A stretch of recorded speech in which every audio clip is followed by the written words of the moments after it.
मित्रों, पौराणिक समय की मित्रता की बात आती है तो हर किसी को श्री कृष्ण और सुदामा की मित्रता याद आ जाती है। लोग सोचने लगते हैं कि कृष्ण कैसे दयालु और समानता में विश्वास रखने वाले थे, जो एक दरिद्र ब्राह्मण से मिलने महल के द्वार तक नंगे पांव चले आए थे। और फिर सुदामा की दरिद्रता दूर की थी। इस कथा से तो हम सभी भली भांति परिचित हैं, लेकिन क्या आप जानते हैं कि सुदामा के अपने पापों के कारण भगवान शिव ने उसका वध किया था। आज की इस वीडियो में हम आपको यही कथा बताने जा रहे हैं कि आखिर भगवान शिव को सुदामा का वध क्यों करना पड़ा। स्कंद पुराण में वर्णित कथा के अनुसार गोलोक में सुदामा और विराजा नाम की एक कन्या रहा करती थी। विराजा भगवान श्री कृष्ण से प्रेम करती थी। उधर सुदामा, जो उस समय गोलोक में रहता था, वह विराजा से प्रेम करने लगा। एक दिन की बात है, विराजा भगवान श्री कृष्ण पर मोहित होकर उनके पास चली गई।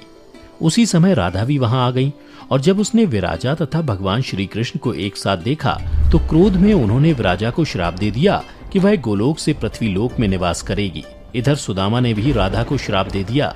तब राधा ने भी सुदामा को राक्षस योनि में पृथ्वीलोक पर जन्म लेने का श्राप दे दिया। उसके बाद सभी अपने निवास को लौट गए। कुछ वर्ष बाद जब श्राप फलित होने का समय आया तो सुदामा ने दानवराज दंभ के घर पुत्र के रूप में जन्म लिया, जिसका नाम शंखचूर्ण रखा गया। और विराजा धर्मध्वज के यहाँ तुलसी के रूप में उनका जन्म हुआ। जब शंखचूर्ण बड़ा हुआ तब वह जैगिवव्य मुनि के उपदेश से पुष्कर में जाकर ब्रह्मा जी को प्रसन्न करने के लिए भक्ति पूर्वक तपस्या करने लगा। फिर कुछ वर्ष पश्चात परमपिता ब्रह्मा उसकी तपस्या से प्रसन्न होकर प्रकट हुए और शंखचूर्ण को वर मांगने को कहा। ब्रह्मा जी को अपने सामने देखकर उसने अत्यंत नम्रता से उन्हें अभिवादन किया और फिर ब्रह्मा से वर मांगते हुए कहा, भगवान, मुझे ऐसा वर दीजिए जिससे मैं देवताओं के लिए अजय हो जाऊं। तब ब्रह्मा जी प्रसन्न होकर बोले, तथास्तु, ऐसा ही होगा। फिर उन्होंने शंखचूर्ण को एक दिव्य श्री कृष्ण कवच प्रदान किया, जो सर्वत्र विजय प्रदान करने वाला था। तदनंतर ब्रह्मा जी ने उसे आज्ञा दी कि तुम बद्रीवन को जाओ। उधर धर्मध्वज की कन्या तुलसी सकाम भाव से तपस्या कर रही है, तुम उसके साथ विवाह कर लो। इतना कहकर ब्रह्मा जी अंतर्धान हो गए। फिर शंखचूर्ण ने वहीं मंगल स्वरूप कवच को गले में बांध लिया और ब्रह्मा की आज्ञा अनुसार वह तत्काल ही बद्रिकाश्रम को चल पड़े। कुछ देर चलने के पश्चात शंखचूर्ण सहसा उस स्थान पर जा पहुंचा जहां धर्मध्वज की पुत्री तुलसी तप कर रही थी। सुंदरी तुलसी का रूप अत्यंत कमनीय और मनोहर था। वह उत्तम शील से संपन्न थी। उस सती को देखकर शंखचूर्ण उसके समीप ही ठहर गया और मधुर वाणी में उससे बोला, सुंदरी, तुम कौन हो? किसकी पुत्री हो? तुम यहाँ चुपचाप बैठकर क्या कर रही हो? यह सारा रहस्य मुझे बताओ। शंखचूर्ण के ये मधुर वचन सुनकर तुलसी ने कहा, मैं धर्मध्वज की तपस्विनी कन्या हूँ और यहाँ तपोवन में तप कर रही हूँ। आप कौन हैं? सुखपूर्वक अपने अभीष्ट स्थान को चले जाइए, क्योंकि नारी जाति ब्रह्मा आदि को भी मुंह में डाल देने वाली होती है। तब शंखचूर्ण ने कहा, हे सुंदरी, क्या तुम मुझे नहीं जानती हो अथवा तुमने कभी मेरा नाम नहीं सुना है? अरे, देवताओं में भगदड़ डालने वाला शंखचूर्ण मैं ही हूँ। पूर्व काल में श्रीहरि का पार्षद था। मेरा नाम सुदामा गोप था। इस समय मैं राधिका जी के श्राप से दानव शंखचूर्ण होकर उत्पन्न हुआ हूँ। ये सारी बातें मुझे ज्ञात हैं, क्योंकि श्री कृष्ण के प्रभाव से मुझे अपने पूर्व जन्म का स्मरण बना हुआ है और परमपिता ब्रह्मा जी की आज्ञा से मैं यहाँ तुमसे विवाह करने आया हूँ। जब दानवराज ने आदर पूर्वक तुलसी से ऐसा सत्य वचन कहा, तब वह परम प्रसन्न हुई और मुस्कुराकर कहने लगी, भद्र पुरुष, आज आपने सात्विक विचार से मुझे पराजित कर दिया है। फिर तुलसी उसे वेदोरक्त उपदेश देने लगी। उसी समय वहां ब्रह्मा जी प्रकट हुए और कहने लगे, शंखचूर्ण, तुम इसके साथ क्या व्यर्थ में वाद विवाद कर रहे हो? तुम गंधर्व विवाह की विधि से इसका पाणी ग्रहण करो, क्योंकि निश्चय ही तुम पुरुष रत्न हो और तुलसी सदी साध्वी नारियों में रत्न स्वरूपा है। ऐसी दशा में निपुण का निपुण के साथ समागम गुणकारी ही होगा। फिर ब्रह्मा जी ने तुलसी से कहा, सती साध्वी तुलसी, तुम ऐसे गुणवान कांत की क्या परीक्षा ले रही हो? ये तो देवताओं, असुरों तथा दानवों का मान मर्दन करने वाला है। सुंदरी, तुम इसके साथ संपूर्ण लोकों में सर्वदा उत्तम स्थानों पर चिरकाल तक पथेष्ट विहार करोगी। इतना ही नहीं, शरीरांत होने पर यह पुनः गोलोक में ही श्री कृष्ण को प्राप्त होगा और इसकी मृत्यु हो जाने पर तुम भी वैकुंठ में चतुर्भुज भगवान को प्राप्त करोगी। इतना कहकर ब्रह्मा अपने धाम को चले गए। तब दानव शंखचूर्ण ने गंधर्व विवाह की विधि से तुलसी का पाणी ग्रहण किया तत्पश्चात तुलसी के साथ विवाह करके वह अपने पिता के स्थान को चला गया और मनोरम भाव में उस रमणी के साथ विहार करने लगा। फिर कुछ समय पश्चात देवगुरु शुक्राचार्य की आज्ञा से शंखचूड़ को दानवों का राजा बना दिया गया, जिसके बाद शंखचूड़ ने देवताओं पर आक्रमण कर दिया। ब्रह्मा जी से मिले वरदान के कारण कोई भी देवता उसके सामने टिक ना सके और सभी रणभूमि छोड़कर भाग खड़े हुए। फिर देवी भद्रकाली शंखचूड़ से युद्ध करने रणभूमि में पधारी। उसके बाद दोनों में भयंकर युद्ध शुरू हो गया। फिर कुछ समय पश्चात युद्ध भूमि में आकाशवाणी हुई कि हे देवी, तुम शंखचूड़ को युद्ध में पराजित नहीं कर सकती, क्योंकि यह तुम्हारे लिए अवध्य है। क्योंकि जब तक शंखचूड़ के शरीर पर यह दिव्य कवच है और इसकी पत्नी तुलसी का सतीत्व अखंडित है, तब तक इसे रणभूमि में कोई नहीं हरा सकता। यह सुन देवी भद्रकाली भगवान शिव के पास पहुंची और उन्होंने आकाशवाणी की बातें बताईं। तब भगवान शिव श्री विष्णु के पास पहुंचे और उन्हें शंखचूड़ के वध करने के लिए प्रेरित किया। फिर शिव की आज्ञा से विष्णु जी वहां से चल पड़े। उन्होंने एक वृद्ध ब्राह्मण का वेश धारण किया और शंखचूड़ के निकट जाकर बोले, दानवेंद्र, इस समय मैं आपका याचक होकर आया हूं, तुम मुझे भिक्षा दो। यह सुन शंखचूड़ ने कहा, हे ब्राह्मण, आपको क्या चाहिए?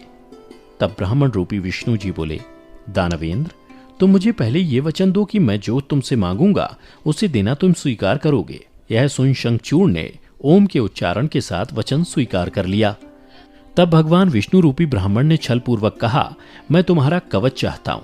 यह सुनकर दानवराज शंखचूड़ ने वह दिव्य कवच जो उसे प्राण के समान प्रिय था उस ब्राह्मण को दे दिया। इस प्रकार श्रीहरि ने माया द्वारा उससे वह कवच ले लिया और फिर शंखचूड़ का रूप धारण करके वे देवी तुलसी के पास पहुंचे। वहां पहुंचकर शंखचूड़ विष्णु जी तुलसी से बहुत सी बातें करने लगे। तदनंतर उनके साथ रमण किया, किंतु कुछ समय रमण करने के पश्चात देवी तुलसी के मन में संदेह उत्पन्न होने पर वह शंखचूड़ रूपी विष्णु जी से पूछने लगी, तुम कौन हो दुष्ट? मुझे शीघ्र बतला कि माया द्वारा मेरा उपभोग करने वाला तू कौन है? तूने मेरा सतीत्व नष्ट कर दिया, अतः मैं अभी तुझे शाप देती हूँ। उसके बाद तुलसी का वचन सुनकर श्रीहरि अपने वास्तविक रूप में आ गए। तब उस रूप को देखकर तुलसी ने लक्षणों से पहचान लिया कि यह साक्षात विष्णु है, परंतु उसका पतिव्रत्य नष्ट हो चुका था, इसलिए वह कुपित होकर विष्णु जी से कहने लगी, हे विष्णु, तुम्हारा मन पत्थर के सदृश कठोर है, तुम में लेश मात्र भी दया नहीं। मेरे पति धर्म के भंग हो जाने से निश्चय ही मेरे स्वामी मारे गए। चूंकि तुम पाषाण सदृश कठोर, दया रहित और दुष्ट हो, इसलिए अब तुम मेरे शाप से पाषाण स्वरूप ही हो जाओ। इतना कहकर शंखचूड़ की वह सती साध्वी पत्नी तुलसी फूट फूट कर रोने लगी और शोकाकुल होकर विलाप करने लगी। इतने में वहां भक्त वत्सल भगवान शंकर प्रकट हो गए और उन्होंने तुलसी को समझाते हुए कहा, देवी, अब तुम दुख को दूर करने वाली मेरी बात सुनो और श्रीहरि भी स्वस्थ मन से उसे श्रवण करें, क्योंकि तुम दोनों के लिए जो सुखकारक होगा वही मैं कहूंगा। भद्रे, तुमने जिस मनोरथ को लेकर तप किया था, ये उसी तपस्या का फल है। भला वह अन्यथा कैसे हो सकता है? इसलिए तुम्हें उसके अनुरूप ही फल प्राप्त हुआ है। अब तुम इस शरीर को त्याग कर दिव्य देह धारण कर लो और लक्ष्मी के समान होकर नित्य श्रीहरि के साथ वैकुंठ में विहार करती रहो। तुम्हारा यह शरीर जिसे तुम छोड़ दोगी वह नदी के रूप में परिवर्तित हो जाएगा। वह नदी भारतवर्ष में पुण्य रूपा गंडकी के नाम से प्रसिद्ध होगी। महादेवी, कुछ काल के पश्चात मेरे वर के प्रभाव से देव पूजन सामग्री में तुलसी का प्रधान स्थान हो जाएगा। सुंदरी, तुम स्वर्गलोक में, मृत्युलोक में तथा पाताल में सदा श्रीहरि के निकट ही निवास करोगी और पुष्पों में श्रेष्ठ तुलसी का वृक्ष हो जाओगी। तुम वैकुंठ में दिव्य रूप धारणी वृक्षाधिताष्ट्री देवी बनकर सदा एकांत में श्रीहरि के साथ क्रीड़ा करोगी। उधर भारतवर्ष में जो नदियों की अधिष्ठात्री देवी होगी वह परम पुण्य प्रदान करने वाली होगी और श्रीहरि के अंशभूत लवण सागर की पत्नी बनेगी तथा श्रीहरि तुम्हारे शापवश पत्थर का रूप धारण करके भारत में गंडकी नदी के जल के निकट निवास करेंगे। वहां तीखी दाढ़ों वाले करोड़ों भयंकर कीड़े उस पत्थर को काटकर उसके मध्य में चक्र का आकार बनाएंगे। उसके भेद से वह अत्यंत पुण्य प्रदान करने वाली शालग्राम शिला कहलाएगी और चक्र के भेद से उसका लक्ष्मी नारायण आदि भी नाम होगा। विष्णु की शालग्राम शिला और वृक्ष स्वरूपणी तुलसी का समागम सदा अनुकूल तथा बहुत प्रकार के पुण्यों की वृद्धि करने वाला होगा। भद्रे, जो शालग्राम शिला के ऊपर से तुलसी पत्र को दूर करेगा उसे जन्मांतर में स्त्री वियोग की प्राप्ति होगी तथा जो शंख को दूर करके तुलसी पत्र को हटाएगा वह भी भार्याहीन होगा और 7 जन्मों तक रोगी बना रहेगा। जो महाज्ञानी पुरुष शालग्राम शिला, तुलसी और शंख को एकत्र रखकर उनकी रक्षा करता है वह श्रीहरि को प्यारा होता है। इस प्रकार कहकर शंकर जी उस समय शालग्राम शिला और तुलसी के परम पुण्यदायक महात्म्य का वर्णन किया। तत्पश्चात वे श्रीहरि को तथा तुलसी को आनंदित करके अंतर्धान हो गए। इस प्रकार सदा सत्पुरुषों का कल्याण करने वाले शंभु अपने स्थान को चले गए। इधर शंभु का कथन सुनकर तुलसी को बड़ी प्रसन्नता हुई। उसने अपने उस शरीर का परित्याग करके दिव्य रूप धारण कर लिया। तब कमलापति विष्णु उसे साथ लेकर वैकुंठ को चले गए। उसके छोड़े हुए शरीर से गंडकी नदी प्रकट हुई और भगवान अच्युत भी उसके तट पर मनुष्यों को पुण्य प्रदान करने वाली शिला के रूप में परिणत हो गए। उनमें जो शिलाएं गंडकी के जल गिराती हैं वे परम पुण्यप्रद होती हैं और जो स्थल पर ही रह जाती हैं उन्हें पिंगला कहा जाता है और वे प्राणियों के लिए संतापकारक होती हैं। तो दर्शकों, उम्मीद करता हूं कि अब आप जान गए होंगे कि आखिर भगवान शिव ने सुदामा का वध क्यों और कब किया था। अगर आपको हमारी ये कथा पसंद आई हो तो इस वीडियो को ज्यादा से ज्यादा लाइक और शेयर करें और साथ ही ऐसी धार्मिक कथाओं को जानने के लिए अभी हमारे